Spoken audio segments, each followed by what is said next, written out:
although those with the most poultry exposure appear to suffer the greatest excess mortality, surplus cancer deaths are also found in other slaughterhouse workers, and this research goes back decades. Higher cancer rates in butchers, and slaughterhouse workers, meat cutters, and those working in processing plants.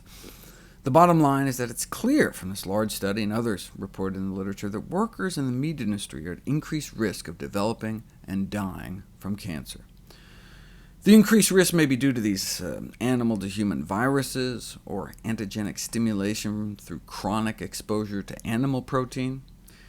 And in fact, cancer-causing virus exposure could help explain why those who eat meat have higher cancer rates. There's even a retrovirus associated with cancerous fish tumors, which is speculated as a cause for increased cancer rates in American seafood workers. Growing up on a livestock farm is associated with higher rates of blood-borne cancers, lymphomas, leukemias, but growing up on a farm raising only crops was not. Worst was growing up on a poultry farm, consistent with chicken consumption being most tied closely to these same cancers. A quarter of daily chicken breast associated with a doubling or tripling of lymphoma risk.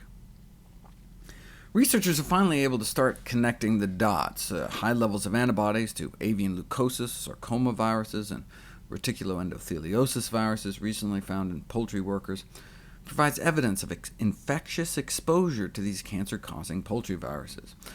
And some of the highest levels were found not in like the eviscerators, the gut pullers, or those that hang the live birds, but just among the line workers that just cut up the final product. In an attempt to narrow down which diseases were associated with which meat, researchers tried separating out those in the pig slaughtering and pork processing. One of the primary sources of concern is in the use of pig organs and tissues as transplants in humans, which is widely practiced, is the fear of introducing zoonotic infections. What they're concerned about is what's called PERV transmission, the pig-to-human transmission of porcine endogenous retroviruses, raising theoretical concerns about cancer, immunological, and neurological disorders. But you don't need to get a pig valve to be exposed. It's found in the blood of pigs, and so people exposed to pig blood may be exposed to the virus.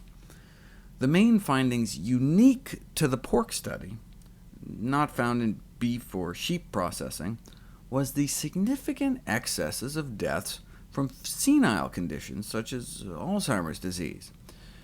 Reminds me of those poor pork brain extraction workers. You think your job is bad?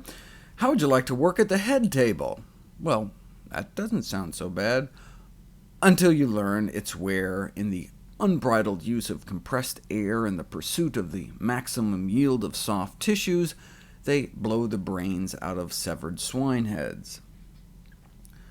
As the line speeds increased, the workers reported being unable to place the skulls completely on the brain removal device before triggering the compressed air, causing greater splatter of brain material. The aerosolized mist of brain is blamed for dozens of cases of inflammatory neurological disease in workers who started with symptoms as mild as pain, tingling, and difficulty walking, and ended up as bad as having to be put in a coma for 6 weeks because of unrelenting seizures.